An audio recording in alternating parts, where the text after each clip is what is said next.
right. We hope you're hearing this episode because we've had some trouble. We were kicked off Spotify the last couple of weeks for using this music that we've been using for 10 years. I thought it was profanity. Well, there was that. With you, one can never tell with you and your foul use of the language, Coach Tim. There's Coach Tim. This is Golf Spiritual Leader. As you know, I have ascended to a place that many golfers can only dream of, which is being Golf Spiritual Leader.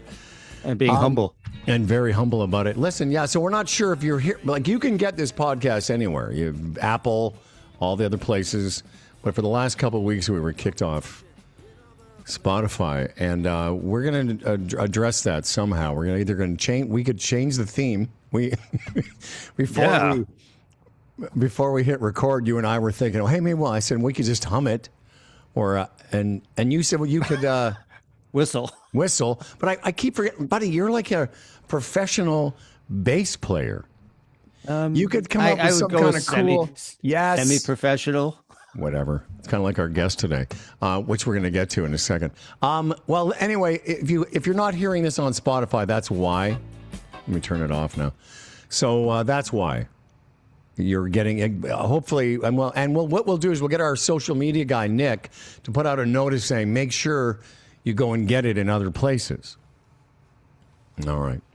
Yeah, I think Mark Knopfler of Dire Straits, he knows this show is hugely popular. That's and he thinks that we're just like riding their coattails of the Sultans of Swing. It would be sad to change it, but everything changes. As the Buddhists say, everything's impermanent. Well, I my first suggestion was you and I just hum Sultans of Swing. They can't. Or we sing our own version. Anyway, whatever it is, welcome to another episode of Swing Thoughts Season 11, brought to you by TaylorMade QI 4D drivers, their fastest, most fittable drivers. It's time to find your new fast. Well, friends, back in 1994, a young upstart Kentucky boy transplanted to the Orlando area decided to throw his hat into the ring of professional golf. And he had a meteoric rise. He is an actual PGA Tour winner. And he is currently contributing to, I believe, is it USA Network? Where are you a commentator now? ESPN Plus, PGA Tour Plus. Live. All right. Yes. Amongst other various outlets. Anybody that'll have this. Please welcome back to our program, PGA Tour winner and raconteur, Roberto Damron. Yeah. How are you, gentlemen? Been a while. Yeah. No, we're good. We're good. How about we can go to Swingtown? Steve Miller band? Yeah, we could do that. I like that. Yeah. I'm just worried. How about stuck in the middle? How about stuck in the middle with you? How about Steelers Wheel? Yeah, exactly. How about Swing Low, Sweet Chariot? Since we're doing the swing.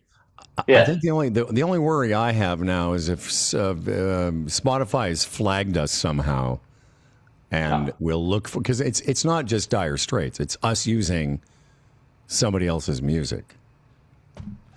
Robert, you enjoy commentating, I believe. I really love your stuff. And whenever I've had a chance to listen to you doing golf live, I think is perfect for you.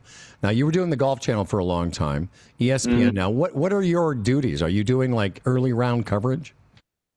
So what we do on ESPN Plus, PGA Tour Live, it's actually a great idea. Not that I'm tooting my horn. The idea happened before I was signed into it, but what we do, network coverage comes on at 2, 3, 1 o'clock if it's Golf Channel, something like that. But in the morning rounds, Scotty Scheffler, Rory McIlroy, whoever play morning rounds, you don't get to see any of it. Well, we do the early coverage. We cover from the minute the first tee, the guys on the first tee, and we've got 4 different channels. There's a feature group, a marquee group, a main feed that kind of covers everything. So it's a true to life broadcast. I've got so many knuckleheads of mine here, like at Bay Hill, friends of mine that I've known for 100 years, and they go, "Oh, are you going to do radio this week?" I go, "No, dummy. It's a broadcast. It's the whole thing. I got to put the makeup on, the voice and all that, and you see the shots, and I've never heard of that. But it's a great product. ESPN Plus, PGA Tour Live. Nice. So when your job is over, like at lunchtime, do you go play golf? No. My job is not over at lunchtime, because we call it the linear window. When the network does come on, we still get to cover groups. It just becomes a more condensed version. On the weekend, we can't cover the last like 4 groups because that interferes with we don't want to be in competition with the networks per se. So you're doing not only early round coverage, but you're continuing on wall to wall. But and not that's ESPN 2, which is Plus, the streaming service. Sorry, ESPN. It's a streaming service. Mm-hmm. And I think in Canada, I don't know that we have access to it. I guarantee you do. It'll just be like a TSN sister broadcast thing. Yeah, maybe. Yeah, I know. Well, I know we have certain times that's international. We'll do certain commercials that are just for international, so there's got to be something. There you go. Well, I'm assuming you were doing the early round, or I shouldn't say I'm assuming. Were you doing the early round at the Masters? No. I would love to do that. I know. Yeah, they banned me. No, they haven't banned me. Well, it's funny because you put out something on social media a couple weeks ago, and I felt bad for you. Well, first of all, he puts out 2 things. One, he congratulates his wife. This is my favorite Damron post. Damron puts out a thing. He goes, "Congratulations to my wife for 25 years of being married to me." Something like that. Yeah, and you got quite luckiest woman alive. That's right. You said the luckiest woman alive, Mrs. Damron. Yep. And did she know you before you became a PGA Tour winner? Of course not. She had to, get all dressed up and hook her claws into this grade A piece of beef right here. Yeah. And it took some work. But yeah, 25 years just recently. So that was one of the posts, Tim, that I saw of Roberts. The other one was I was surprised by this. You were lamenting the fact that after being on the PGA Tour and being a professional golfer since the 1990s, that you had never been, and I was surprised by this, never been to the Masters? That is true. Never been on site for the Masters. Well, the first question is, well, you won. The winners get an invite. Mm-hmm. I remember this. This is a very sad story. Yeah, that was the first year. I think it was the first year or the second year of the opposite field events, when we had the World Golf events and the bigger field, and then they would introduce the Puerto Rico Open or whatever. And Augusta, I guess, didn't really know what to do with it. So they kind of suspended the winners get in for a couple years till they sorted it out, which winners. So they went off the World Golf rankings and stuff. So the year I won, I wasn't eligible because they had changed the rule. And then they changed it back like a year later. And then I never happened to fall in the top 50 at the right time.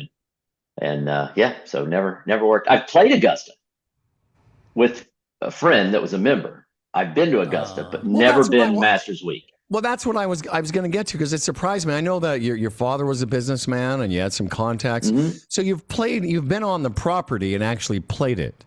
Yes. And what was that like? Incredible. Stayed in one of the cabins there, like the Firestone cabin or something, with one of the cabins. I will be honest though, I don't know if you've been there, you do feel uncomfortable. Am I supposed to wear this shirt? Is my shirt, is it tucked in? Is my belt loop off? Or did I miss a belt loop? They're going to kick me out of here if I don't present myself as a perfect Southern gentleman. And am I supposed to stand on this side of the path or this side of the path? Or it's one of those weird things where you are not ultra comfortable until you're there for a little while longer. There's a lot of unwritten rules, but it's that aside, there's nothing like it. Yeah, absolutely. So I covered 7 Masters as a journalist. Just for reference, I was there when Tiger won in '97, his first major. Wow. But no, I just completely get what you're saying about kind of walking. You're walking on grass, but you're walking on eggshells because you don't want anybody in a green jacket to go, slow down a little bit there, young man. Yeah. Timmy, did you enter the law? I know you've told me this story before, but I'm old now and I forgot. Tell Robert the story of the lottery system, Robert. Yes, I didn't know that. For You know, people, my therapist warned me this might come back up again. for people's reference, there's 800 journalists covering the Masters, and they put their names in at the beginning of the week, and on the Friday before the Masters weekend, they draw a name, and on the Monday, those journalists get to play the golf course as it was set up for Sunday, but not they play from the members' tees, not the pro tees. So Tim, you put your name in? Yeah, I'm going to try and get myself composed here. Tim, do you need take a moment? Take a moment. Breathe. You do you want some water? Do you need some water, buddy? Little buddy. Yeah, so 89, that was the Masters in which the Hoke choke, right? And follow won. And so it started raining. Here's in storytelling, it's called foreshadowing. It started to rain Saturday afternoon, rained all Sunday. I wake up Monday, it's still raining. I I get picked. I'm going to go in and play my very first Masters. And as I walk towards the clubhouse in the rain, I see a fellow ink-stained wretch journalist walking towards me with his head down, rained out. And they don't give out rain checks at Augusta National. So that was my first time covering it. So naturally, the world being a wonderful place, if I keep going, I'd eventually get picked. So I always had my flight booked Monday afternoon, right, to make space for it. Well, guys, I never did get picked again. Oh no! And all my journalist friends like Bob Weeks, well, so-called friends, have played. Right. I haven't. Sniff. I've got a story actually kind of similar to that. It reminded me. You remember the old Disney tournament, and it was a pro-am, and you played one course with one amateur, and then that amateur switched to another pro, and when it played the other course on, so the amateurs played Thursday, Friday. So my amateur on Thursday, we're talking and playing along, and I said, "Oh, what pro do you have tomorrow?" He goes, "You're not gonna believe it. I got Tiger Woods tomorrow." I go, "So you're going from me to Tiger Woods? Like what a drop off." But he was honestly excited. I understand. All right, whatever. Little old me. It starts raining in the afternoon. Doesn't stop. We have to come back the next morning, finish the first round. They ended up not repairing. The guy had to play with me once again on Friday and not Tiger Woods. Yeah, that's I don't know who that poor soul is. He's probably, dangling from a shower curtain somewhere. What's funny about that story? There's so much funny about it, but somewhere there's a guy telling that story. The guy. And he's like, he doesn't remember my name. It's going to be the great part. I can't remember the idiot I played dude. Right. I played with some chop, and then I was supposed to play with Tiger. Yep. Oh, I bet you had a good time playing with you, though. Well, I wanted to kind of start with, now that we've done the intros and we've reacquainted with each other, I wanted to start with something, because I know you've been covering a lot of golf currently, whether it was the Golf Channel or ESPN Plus. And you also played, as we've documented before on your appearances here, you played in the era of Tiger Woods. You won. Yes. You were on. You said you were within the top 50. You were a top 75 golfer for quite a while Tiger was number one. And now you're walking around covering Scotty Scheffler and Rory McIlroy. Can you give us some perspective as a guy that played against Tiger and a guy that's now watching Scotty and Rory and those guys play? Well, I'll take Rory first. Rory is talented beyond belief. If you just look at raw talent, just watching on the range, Rory's got it over Scotty, over anybody. The things he can do at the right times is incredible. I've watched him dozens of rounds, like on the course with the microphone following him. And when he hits a good tee shot, I'm still like, get my jaw up off the floor. You don't get used to it. It's just freakish. And he's my height. How much better can it be? He can't be. No, I don't think off the tee than that. I mean, it's unbelievable. And I'm 5'8". He's not as tall as me, I don't think. He's probably a shade shorter. He's definitely no taller. And he hits it so hard. Here's the thing with Rory, though. He's fallible. He makes dumb mistakes. He hits shots that also shock you, like where did that? He just made bogey from the middle of the fairway from 96 yards. And it's just, I don't know if it's just brain lapse or if something's uncomfortable. So he does things that are just inexplicable on both sides. Mm-hmm. If you go back to, this might be the worst shot I've ever seen in my life, was the Augusta when he won last year, not this recent one, on 13.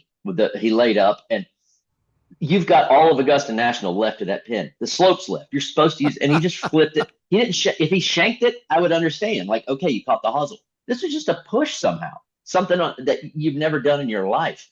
And I think that's why the fans like him. Tiger was not fallible. Tiger did not make mistakes. Tiger was a chess player, and once he got the lead, he picked the golf course apart. I see Scotty as a little more that way, closer to dominant, if not dominant. And he's got such great control of his irons that once he gets in the lead, he can just pick apart the golf course, make the putts he needs to, hit the shots he needs to, and occasionally throw one in just stone cold stiff, because he's prone to doing that more than anyone I've ever seen. I don't ever want to say that Scotty's a better iron player than Tiger, but he's a sexier iron player than Tiger, because Tiger played very economically, hitting to the middle of the green, where Scotty sometimes will just go dead at it and try to just stuff it. So I don't like comparing people to Tiger, so kind of going back to what we're talking about, because it's unfair to them, because Tiger was so much better than anyone else. But it's Scotty's fault that we're comparing him to Tiger. If he quit winning so much, we wouldn't compare. Yeah, the fact we're even having that conversation is remarkable, Timmy. It is. Yeah. And in terms of the mental game, Rory looks fallible. Mm-hmm. And so have lots of other players through history. Even I think it was Chambly talked about Hogan having a 54-hole lead in the Masters and shooting a 79. Jack had a big lead, shot to 73. I mean, they're human. Right. But Tiger seemed to be really the only guy who seemed to be able to hold it together almost every time. How do you see that? You're 100% right. This to me, like as an insider, is the most impressive thing about the Tiger Woods era and Tiger Woods. If we walked into the locker room on Saturday morning or Saturday afternoon, and Tiger, and I don't just mean me, number 80 on the money list. I mean everyone else from the right below him, from even the Mickelsons and the Davis Loves. We walked in Saturday morning. Tiger had a piece of the lead. Let's say we knew the tournament was over. We didn't think it. We tried to, oh no, he's here. No, deep down we knew the tournament was over, and we're playing for second. And that to me is the most unbelievable thing. I don't have the numbers in front of me, but he went on a stretch where he closed out. And it's like in the high 20s, 28, 29 tournaments in a row where if he shared the lead, even had a piece of the lead, going into the weekend, he won. Y.E. Yang is really the most famous name. That's the only guy that ever beat Tiger when Tiger had the lead in a major. Yeah. But I want to get back, if we can. Well, before we harken back to what you were saying about ball striking. Before we hearken, which I love to say. Hearkening. I just love to harken. Old harken. Well, exactly. Nowadays. I'm heartened that you're hearkening. These kids barely harken at all. But I'm going to harken now. Back to the idea, before we harken to what you were talking about ball striking wise, I want to ask you about that mentality as a professional athlete. It's Saturday morning, whenever time you get to the golf course, and you're saying that there was a sense inside the players that if Tiger was near or at the lead, the tournament was over. But how was that ever? Do guys at that level, when you were at that level, you don't really talk about it, or is it something you whisper to each other, or did you overhear guys going, "Well, this thing's over"? No, jokingly would say it, but they meant it, and pass it off as a joke. Well, we all know this is over, and you say it as a joke, but it's factual. No one admitted it, especially the top guys. They're not used to getting their butts beat. They're not. Ernie Els didn't grow up in South Africa and then come over here and start playing knowing someone was a little better than him or a lot better than him. Yeah. He was the man. He was the man. He beat everybody. Now comes this kid who he knows deep in his heart he cannot handle. And that's tough. It's tough for those guys. The people that gave Tiger the biggest challenge down the stretch, Grant Waite in Toronto, Bob May at Valhalla. Yeah. They, I'm sorry to say, they weren't the best of the best. So they didn't belong. So they played free. I can't beat this guy, so what the hell difference does it make? Yeah, they played Whereas like the other guys would grind as well. Yeah, right. And the other guys would grind their way out of it. Like, I got to be a little better and mess themselves up. That's the intimidation factor, I guess, from old Tiger. Did Tiger, do you think, engage in any kind of gamesmanship, try and get in anybody's head? I mean, like, it's told, I don't know if it's true or not, that if you're going to play with Ray Floyd on the tee, he would just give you a handshake and just give you a stare in the eyes as if like, you think you're going to beat me? You're nuts. Did Tiger do anything like that, or he just did his thing on his own and didn't bother with what they call gamesmanship? I've got a personal story and then one I've seen online. I saw they're doing a TaylorMade kind of get together with all the top players, Tiger, all their TaylorMade. And Tiger and Scotty are talking, and Tiger's telling Scotty that I never take a divot if I'm swinging well. Never. No divot whatsoever if I'm swinging well. I got online immediately, my little social media, and went back to a couple shots at the 2000 U.S. Open, which is the best any human has ever played golf ever. Yeah. And he was taking big old divots.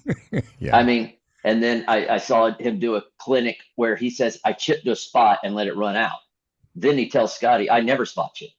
So that's his old dad's old gamesmanship. But then the personal story, Tim, I'm on the range at Isleworth. I used to be big time at Isleworth. And Tiger's there and this other kid that Tiger used to practice with a lot. And I'm hitting this kid's 5-wood. And I'm like, I love this. This is unbelievable how good this is. He goes, Tiger gave it to me. There's lead tape wrapped underneath the grip. So, and it like counterweights it, blah, blah, blah.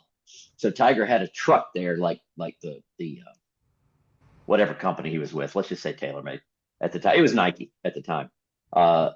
Was there to work on some clubs. So I went in there, took that grip off, looked at how much lead tape was under there. They put a brand new grip on. Nothing happened. After I left, Tiger jumped all over that kid, apparently, for you never tell anyone your secrets. Never tell them your secrets. Yep. And that's the military training his dad brought to him, I guarantee. Well, and the kid in his defense said it was Robert Damron. What did you Right. What am I, a challenge to you? Yeah. So I agree, Tiger, but it was RD. Right. This guy's on his way out big time. Okay. Well, what I wanted to harken back to is something you said about the way that Rory hits a golf ball.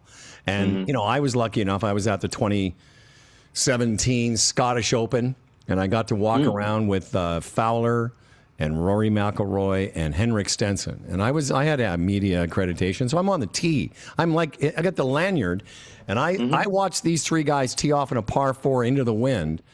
And Fowler, amazing. Henrik, insane. But when Rory got up to hit into the wind, it was like his ball flew their ball.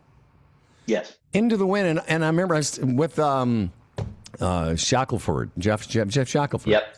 And I just looked at him and I said, as we were walking away, I said, I never heard a ball make that noise. Now, you were on the range next to Tiger Woods, so you've had the perspective of the years of the best player, as you say, to ever play golf in the 2000s, standing next to a guy, McIlroy, who hits it just insanely good. Do you have any comparables to that? I think if you just wanted to go by sound and watching on the range, you'd still go to McIlroy over prime Tiger. Tiger did hit it shallow. Tiger was very shallow. He said he never took a divot, which is not right. He didn't compress it as hard. So it didn't quite, not that he didn't hit it as hard, but he didn't pinch it into the ground quite as much. So it didn't have that really hard sound. And this is very minute, but he didn't quite hit it as hard as Rory. He didn't quite compress it the way Rory does. So it's a little different sound wise. I think of I always thought that I could pick Nick Price out of a lineup on the range if you blindfolded me because of the sound, because of the compression and the way he hit it, and just the Mike zip Weir said the off. same thing. Okay, well, Mike is dead right. There's never been anybody like Nick that I could think of where the sound is just incredible. So it was a little different just because Rory, I think, hits it harder more often. Wow. But then Tiger made no mistakes, and Rory makes a bushel of it. And just finishing up the Harkin. Oh yes. Trio of Harkins. I said the Harkin. It's a Harkin. You got a Harkin. What kind of day is it if you don't Harkin a couple times? Well, seriously, and I like to bring back ye old English whenever I can. Yes, sure. So to complete the Harkin, you were a guy that played at the highest level of golf. You won a golf tournament on the PGA Tour when that wasn't an easy thing to do. Not that it is now. You were in the top 100 in the world, and you were a very, very good golfer. So when a guy as good as you says that ball striking is elite, well, how good were you? Not good. Not good. Come on. Ball striking, that was not my forte. I didn't strike it the way that they did. Yeah, but you must have struck it pretty good. Yes, it was okay. But it was never. David Duval won. Man, this is probably 99 or something, 2000. He won in Atlanta. There's a par 5 last hole downhill, very steep downhill, water left. And he hits a good drive and he pulls let's say 3-iron off a downslope to a green with water all the way in front of it and hits it on the green and wins the tournament. And I kept thinking, how can you hit this shot, a hanging line, downhill, 3-iron for the golf tournament, and the thought that you might clip it thin just never enters your mind. What do you mean? Miss-hit? That doesn't make any sense to me. I don't know what you're talking about. I might pull it, but I'm never going to miss the middle of club face. Whereas I would go I need to stay down an extra moment here just to make sure I don't come up out of it and clip the bottom and send it right in the water, that kind of thing. So I never trusted my ball striking implicit. But how the way a lot did. How good was your ball striking? I mean, give us some, compared to the club players, it was elite. Compared to the tour, I think I was in the top 100 greens in regulation once in 10 years. And what would your driving distance have been? Distance, I was pretty solid until the ball changed. It's like a sad story. The ball changed. We went to the urethane cover, the Pro V1. Billy Andrade wins in Vegas. And I picked up 0 yardage with the new equipment. It was weird. Just the combination of the way I flighted it didn't match. And all of a sudden, guys that I was hitting it past are taking their 3-wood hitting it past me. So, yeah, that was strange, transition there too. So what allowed you to be able to have more than a cup of coffee out there? You won a tournament. So were you able to get it in the hole from time to time? Yeah. I putted. I was a good putter, very good putter. And, the way I talk, it sounds like I was horrible. Obviously I wasn't completely atrocious. I kept my card. So you can't be, sucking out there completely. So I just kept it in front of me. I used to drive it really straight till the very end. And then I got the driver yips. That was finally the thing that took me off the cliff and sent me to a microphone, running and screaming to a microphone. Yeah. Well, let's run away from that then. Yeah, that's all right. I mean, it is what it is. I don't mind. So, we talked about Rory being fallible and, but it's really interesting is that, so we had Dick Zokol on last week, also a PGA Tour winner. We got a trend here going, Howard. He said that Rory lost the Masters 3 times, Sunday 2025. It looked to do the same this year, but he keeps coming back. And, he talked about you just got to keep swinging. And then we saw it again at the RBC Heritage. You got Fitzpatrick. He's got that 1-shot lead going in the last hole. Both he and Scheffler both leave it out to the right, but Scheffler knocks it to within, tap in for par.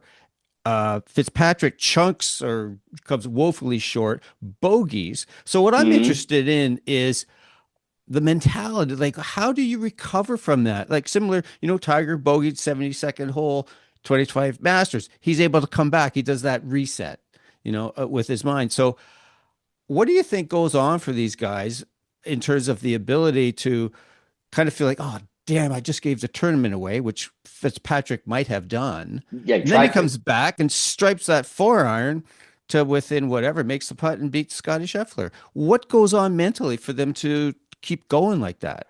I think it's the nature of the game because you're playing an imperfect game. And every round that both of those guys have ever played, has had some kind of a shot or something weird that they didn't like. Always, so it's really just, I'll come back from that. It's easy to erase. I think the best players can embrace the good shots and attach a little emotion to it and remember them. And the bad ones just go away because bad shots happen to everyone. The timing, let's take Fitzpatrick's chip. If he obviously chips cross-handed, so he had a problem somewhere, back in the back as we harken back to his career. Yes, Somewhere, that's a quadruple harken. Yes. That's very rare, by the way. Somewhere he didn't like chipping, so he went cross-handed. He hit this chip, terrible chip on the 72nd. He hit it really fast too. I mean, he did. He kind of it was weird. They pointed that out, and I thought the same thing. Like it was all of a sudden he's hitting it, and it didn't seem settled over it. Yeah. And he's not the fastest. He's not slow, but he's not the fastest. So it did seem out of his element, or the speed anyway. But if he does that again somewhere next tournament, then it's going to get in his head. You can erase the negative ones. If you do it a couple times, that's a trend, and it'll get in his head. Prime example of what I'm talking about. Shane Lowry is the hero of all heroes at the Ryder Cup. The biggest birdie of his life. He knew it. He goes, I'm going to do it. I got a chance to do something special, the biggest thing in my career. And he birdies the last hole against Russell Henley. At Cognizant this year, is gone. At Augusta this year and last year, 80 in the final round, both times when he had a shot at it. So I feel like even though he pulled that one big one off, we're at the point, and I'm not in his head, but we're at the point where Shane might be having those demons in the 72nd hole when when the tournament's on the line. But is it like over? We hope Shane Lowry will. No, yeah, I love him. I hope I'm wrong. But is that part of just, you said it's the nature of the game? Is just we know we're going to hit some good shots and bad shots, and that's just golf. Because I don't know how a PGA Tour or LPGA Tour player would be able to basically stay competitive without going insane if they didn't have that ability to just let bad shots go, accept the good ones, and just know that's the nature of the game. Yeah, you're right. And it's easier to do until you do it, like you said, on the 72nd hole, when it really, really, really matters. That's the one those are the ones that are going to, if you chili dip a chip on Thursday, the 14th hole, whatever, you've forgotten about it, already. But if you do it on the 72nd hole of a tournament while you're tied for the lead, you're going to remember that for the rest of your life. So, I think some people are just wired different, a confidence that some don't have, that they can just keep going. And I know I'm going to beat you, even though, the best of all times, Nicklaus and Tiger, they lose far more than they ever won. Yeah, close to 75%. It's funny you say that about, we've all hit squirrely shots at different points in a tournament. But it's the ones that go well, like, the putts that, or the up and downs you make to win. Mm-hmm. And I've been lucky enough. I've had a couple of, like, I've won the club championship at a couple of different courses. Of the ones that I've won, 3 of them were in playoffs, which is cool, to have that memory. But I've also lost, most recently, a couple of years ago, I lost a big invitational in front of a bunch of people on a playoff hole where I had a 3.5-foot putt. It never, forget scaring the hole, it barely stayed on the green. And the weird thing about it is now whenever I play that hole and I have that putt, I'm like, what, you couldn't have gotten a bit closer? No, I think it's an easy putt. I could have at least got it near the hole. So those things, that scar tissue, as we often talk about. Mm-hmm. I want to talk quickly. Go ahead. Well, I was just to wrap that up or tell you, like, I had I won to Byron Nelson at playoffs, got replank. I made a 20-footer on the 4th playoff hole. Nice. I also 3 years later got into a playoff at Byron Nelson, same tournament, and I missed a 4-footer to continue the playoff. I think about the 4-foot miss vastly more often than I do think about the putt to win. I want to talk about it's just human nature. A couple things quickly before we let you go. One is this, and just quickly, you are in your early 50s now, and would you have 2 questions really? Would you have status on the Champions Tour, and does that interest you at all? I would have very limited status, not much. Do the qualifiers. It does not interest me. I played 5 tournaments after turning 50. I went over to the Senior British, which they give you an exemption. If you won and you turn 50, you get your first one you're eligible for.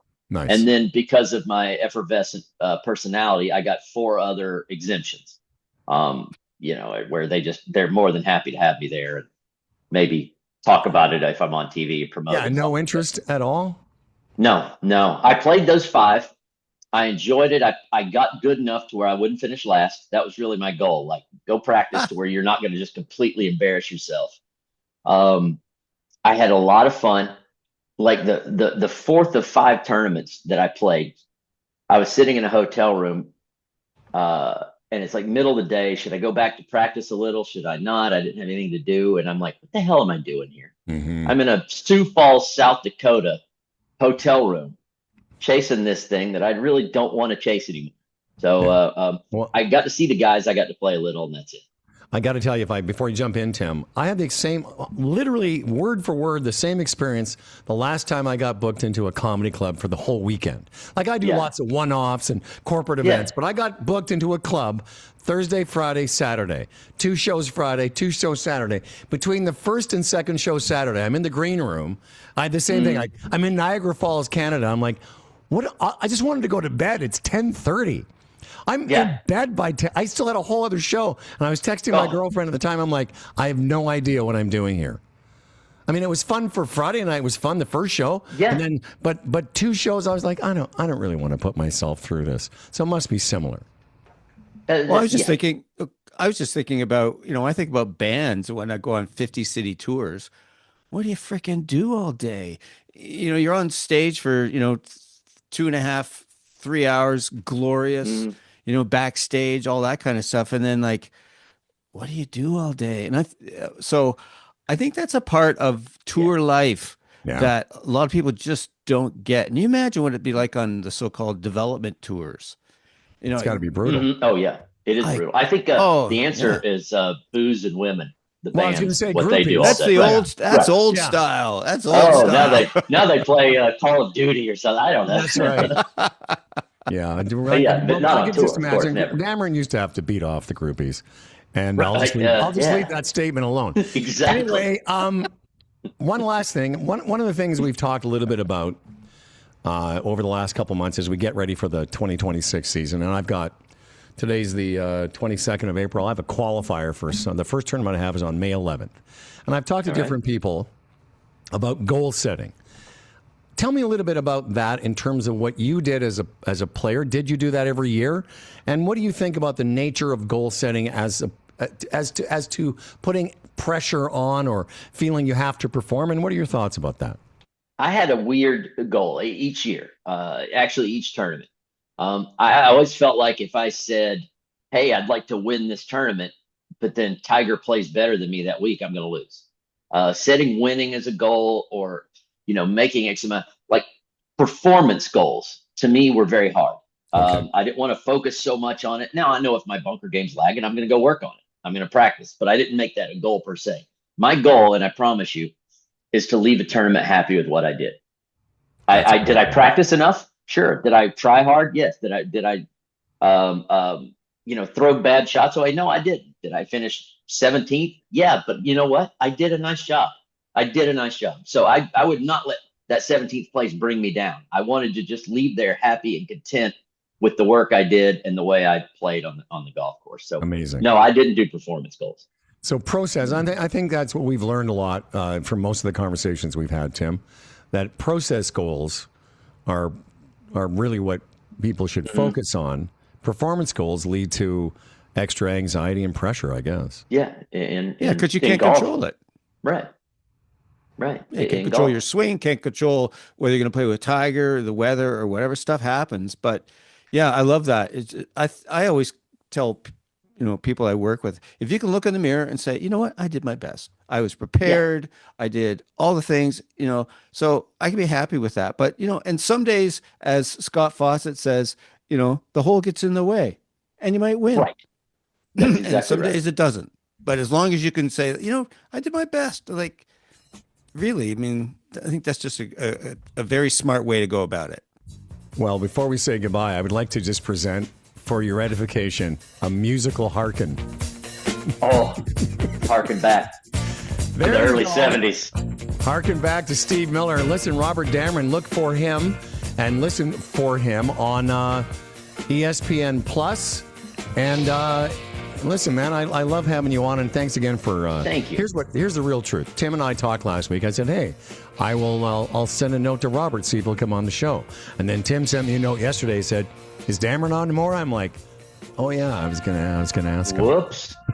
That's all right. Hey, it happens at the advanced age. Oh, buddy, we are so advanced now. I know. It's sad. A lot of white on that screen. That's right. Oh, you're not kidding. The thing is, Tim and I are in our 60s. Like I'm 66, he's 68, but that's like 56 and 58 American. So we're still, Right. All right. Listen, you're both healthier than me, right? Well, no, you're doing great. Robert Damron, thank you very much. And I promise I'll give you more notice next time. We'll have you back in a couple months. We'll talk about something. Thanks, pal. I appreciate it. Love to do it. Anytime. Thank you. Take care. Thanks, guys. This is Robert Damron, for God's sake.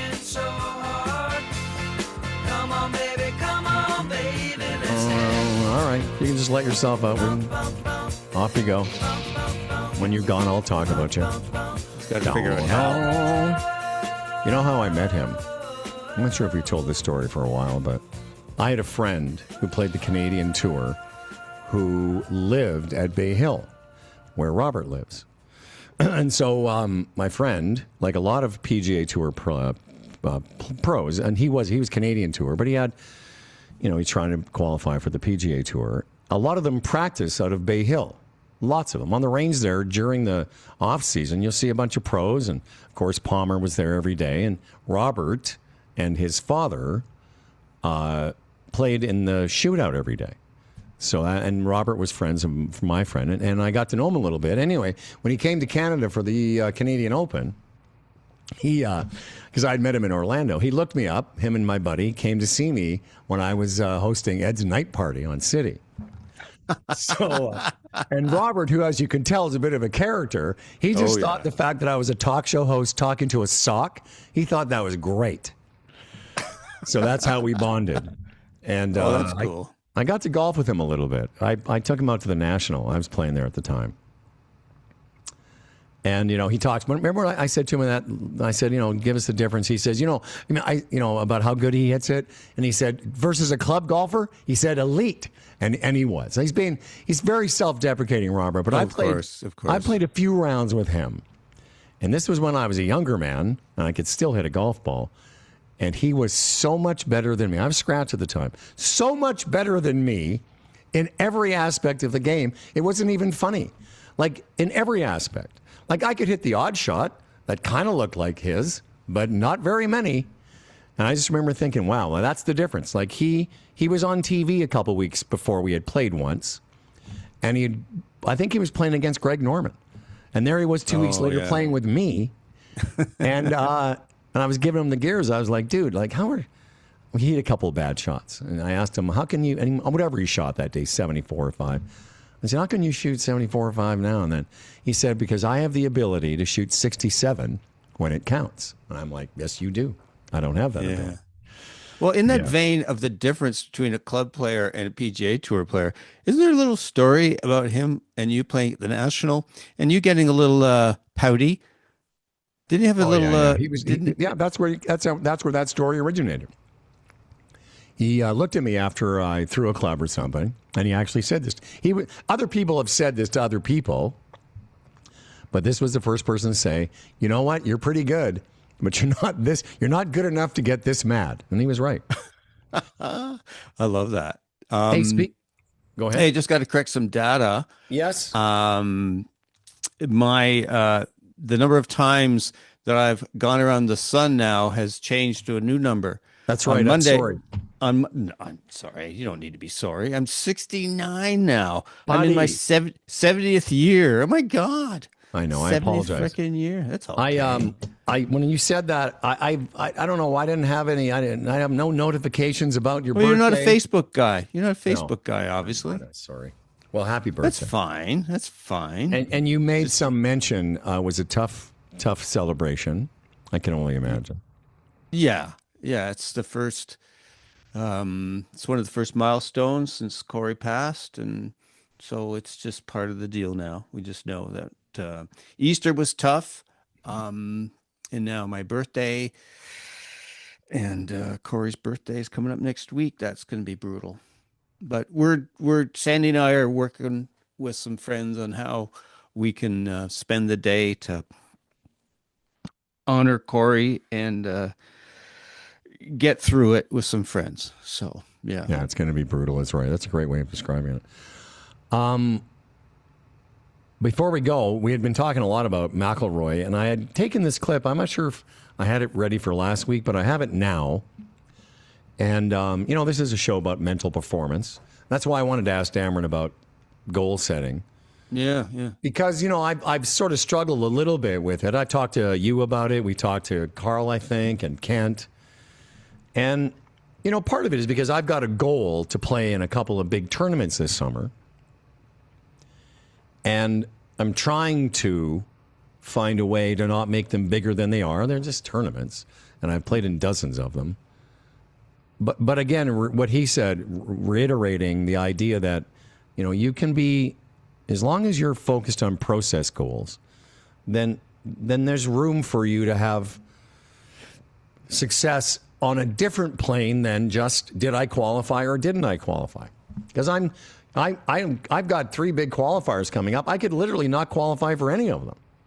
But at least what he said about if I leave the course happy, that I at least did what I could within my control, as you said, then I got to look at that as a win. Oh, absolutely. Yeah. That is such a positive for your game and your own mental stability and the way you look at yourself and life generally is, as Robert said, if we get away from that idea of what's the result, again, we can't control that as much. It's just that process way of thinking is just so much healthier. And it's interesting we're talking about this because, so as we've talked about, I coach a large number of people who I coach now are high school kids who are generally scratch players trying to get college scholarships, and I coach college players who already have said scholarships. So I'm coaching this young man who's in his last year of playing college golf in the States. So he's playing in his conference championship. So this is it for him. This is it in terms of what he's playing. And so he's been struggling a little bit with, he's a very, very good player. But he just wasn't bringing it to a couple of his last tournaments. So he goes in his first round, he shoots 79 and he struggles a bit. He has a triple and so we just talked after that. We talked very much about, okay, what can you focus on that's within your control? And so he comes back and he shoots 74 in his second round, 2 over, pretty good. And I just said, what was the key for you today? And he goes, stuck to my game plan and process. I didn't really play my best, but I was focused on the present shot and not getting ahead of myself. So I just said to him, that sounds like a great round. Mm-hmm. Like a really great round. This not, 74 wasn't what he wanted to shoot, but in terms of his process, he did everything he could. And I just said, you might notice that I have a different criteria on what's good and not so good. It's easier on the psyche. Yeah, no kidding. So anyways, that's, it's interesting how everybody, I don't care whether you're a weekend warrior, 19 handicap, or whether you're a Robert Damron level player or a kid with a college scholarship, everybody struggles with how do I move myself in a position where I could play well enough to win, to qualify, to get my index down. But how do I balance that with the idea that I don't really control where the golf ball goes in? I don't even control what my swing is going to be like one day to the next. Well, I'll tell you who I love all that, and as I get ready to start, like I say, within a couple of weeks from now, I'm going to be playing, golf where I have to hand in a card, and that whole thing starts again, and I'm excited about it. Because I've landed on the idea that I've always, focused on those things for the most part. I mean, some of the outcomes are out there for me, but I'm definitely going to continue to focus on that. So before we go, let me just take this. I've saved this for a couple weeks. This is McIlroy. We were talking about him, and I could say we could harken back, but I've done enough harkening. No, the What you problem just with did. What you I know just did. but I could have said the problem with over hearkening is it gets too much. Here's McElroy talking about how he handles anxiety and nerves around performance. Your nerves around performance, I do try to think about, well, what's the worst that could happen? Like I used to have like first tee nerves, like big time. I would struggle on the first tee. And so I would say to myself, well, what's the worst that could happen? So you hit it in the trees. Okay, then what do? You go up there and you figure it out. You know, you're skillful enough to hit a punch shot out of the trees and, you know, get it up to the green and get it up and down and make a par and move on. For whatever reason, imagining like the worst case scenario gave me a level of comfort because I felt like any worst case scenario that I could bring up in my head, I'll be able to deal with, especially on the first tee for me. Because when you, as you know, if you get nervous on the golf course, you get tight and you get like guidey and so it gives me a sense of freedom. And so I think I'm not standing behind a tee shot and visualizing myself hit a bad shot. Like I'm visualizing myself hitting it where I want to. But I think just even before I get to that point, thinking, well, what's the worst that can happen? And then if the worst that can happen isn't that bad, it's like, well, that's okay. Interesting, eh? Absolutely. Yeah. Just for a couple of reasons, not the least of which that, you know, one of the best players that ever played golf still gets nervous or talks about anxiety or as we mentioned last week about guiding yourself around the golf course. And I know one of the clips that we put on social media was me saying like, I would just rather smash fuck it into the woods if I, you know, by releasing the club. And again, I picked that clip out because, you know, he's just like the rest of us. Yeah, absolutely. He's trying to figure out a way to do it. But that's one of the reasons why we love Rory. I mean, just on another level, he's just so authentic. I mean, He doesn't hide behind a privacy fence. He's just out there for all of us. But that's a question I've asked people before in different scenarios. Well, what's the worst thing that could happen? Mm-hmm. Well, you know, it's just, well, and usually it's just not, because I've really glommed on to this word that I've heard you use through the years, particularly when you refer to the Humble and Fred show, but the nonsense show. Yes. But I love that word because most of the stuff that pings around in our brain is frickin' nonsense. It really is. We're referring back to childhood stuff and, you know, wounds. Yeah, there's a heavy word. Fantasies about stuff, conjecture, projection. So much of it is just frickin' nonsense. It's just tied to all kinds of crap, as opposed to what's really important, what's really going on here. And so maybe, you know, in a sort of ham-handed way to try and wrap a lot of this stuff together is that if you can look in the mirror and say, you know, I just did my best. You know, whatever's going to happen can happen. So much of this is out of my control. You know, I just think if you can come back to a place where you can trust yourself, you can just have some gratitude that you're able to be in this world and do these things. Well, that's a great place. Mm-hmm. And I think as a bonus, some other good things can happen. And as a bonus, might you ward off the shit that could happen. Well, and not to end it on too heavy a note, but I mean, you're a perfect example. You know, the worst thing that could happen did happen, and you have found a way to endure it and to get up every day, as you've said, and just keep on going. Yeah. Well, thank you. Thank you. I've said this a bunch of times, maybe even on this show, you know, things we've said on this show before. Humans are weird. Yeah. We're strange. And what I'm getting at, we're resilient.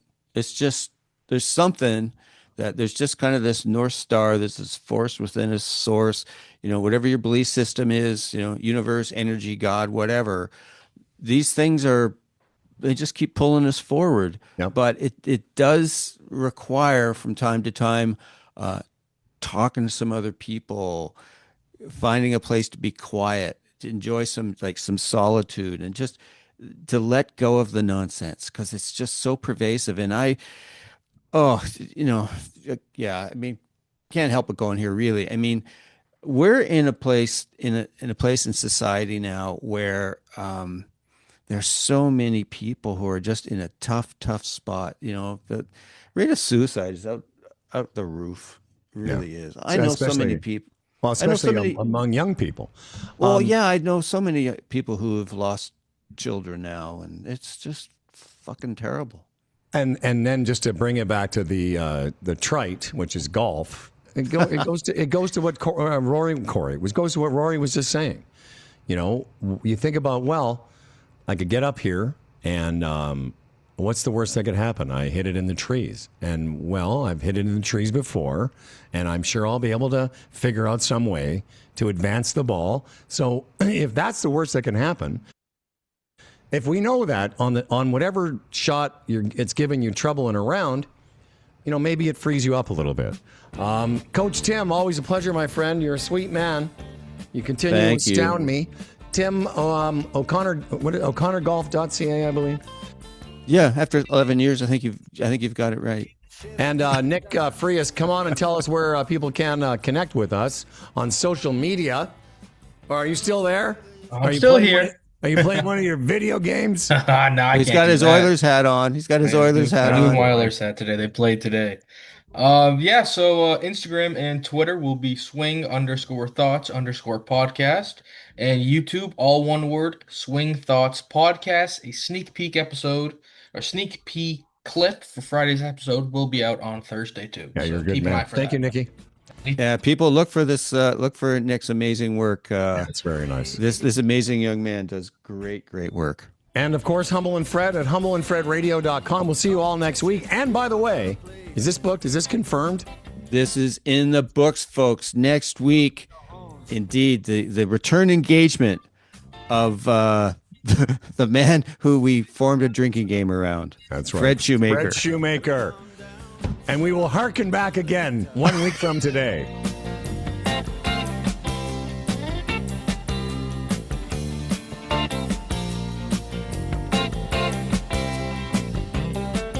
Check out Guitar Joe.